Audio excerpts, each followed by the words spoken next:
You got paid and somehow the money just disappeared. You wonder, where did it go? What happened to my money? My salary just came in. How did it disappear? I'm also wondering where it went to. Money doesn't disappear. It always goes somewhere. And today we are going to learn some of the cash flow leaks that actually happens in our lives, either visibly or invisibly. There are things which take money from us. We know where the money went to, but there are also some which we don't even know where it went to. So I'm going to start with the visible leaks. One, these are the automatic expenses or automatic spending. There are things you don't bargain about. At the end of every single month, you don't bargain about it. Not because you don't want to talk about it, but because you just have to do it. One, your rent. Money comes in. First things first, pay your rent, your utilities, transport, the basic things that you actually need for you to survive the month. Those are automatic expenses.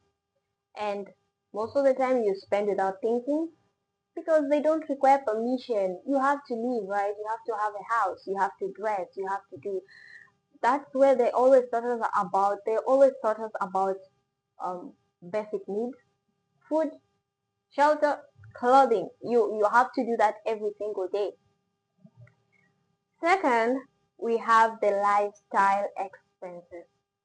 One could be eating out, small treats. Individually, it looks like just a small thing, but together they break the cash flow.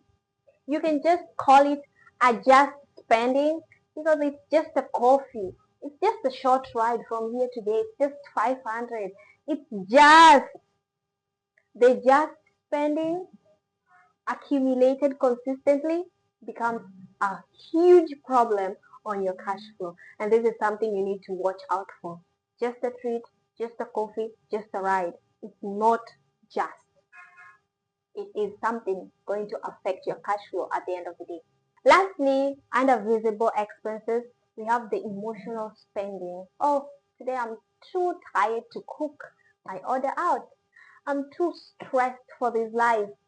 I order out. Or I'm just gonna reward myself by buying that pizza. Is it bad rewarding yourself? No, it's not. But you have to have it in a budget. You can't do that daily. You can't do it out of stress because remember, emotions flee. Emotions are good passengers but poor drivers. And it is not just about you being disciplined enough to follow your budget, it's you being aware of what is actually happening to your money. Lastly, let's talk about the invisible expenses. These are some things that you don't actually even pay attention to. You maybe forgot about them.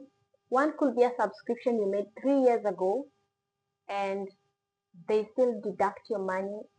Even if you don't even use their services anymore, it's a subscription. Auto renewals. You don't even use it anymore, but because you clicked auto renewals when you were using it last year and you thought you're going to use it for the rest of the years, so you decided to just press auto renewals. Every now and again the money is being deducted without even you knowing or noticing. Bank charges. Now this one is something I learned in school and I was like, yo, is that what we do as financial advisors, as accountants? Is that what we do? Because most of the time when you check your bank slip, you'll always see that one, right? You always see, oh, bank charge, and it's just one or it's just two. You'll be like, it's just two, it's just three. Do you know, if I decide today that I'm going to deduct $1 from every person who banks with the place I work in. At the end of the day, let's talk about I end up automating this to, let's say, 500 people, 500,000 people. How much am I going to have? Just one. It's going to be 500,000 in a day.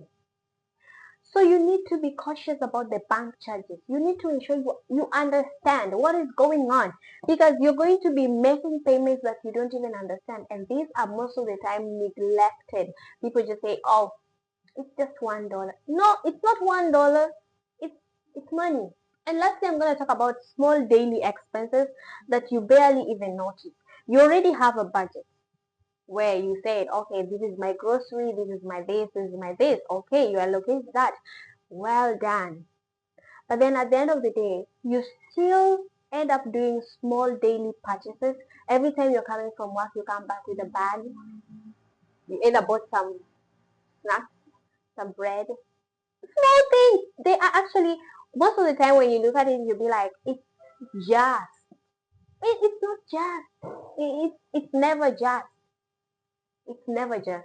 You need to be cautious of the small daily expenses you make each and every single day, because at the end of the day, when you look at all these things, the auto renewals, the subscriptions, the bank charges, the daily small expenses, they look small individually. It's just $1 there, just $2 there, it's $10 here. But when you put them all together, you already spent $25 without you knowing, just as an example. So the first step is write down. Just write down your income and your expenses. Try and track it, because the moment you can track your money, you are going to be able to control it. Because at the end of the day, we are all looking for control. We all want to be control of our lives. We are not just here to check and check and check. We are actually not here just to check how much did I receive and then that's it. If you are here to build wealth, you have to know where the small money goes. Remember, the Bible says, he who is faithful in little will be faithful in much.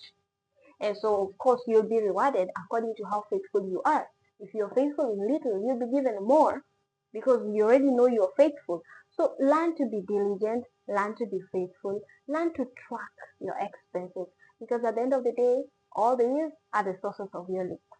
Thank you for watching this video. Stay blessed by the best, and see you in my next video.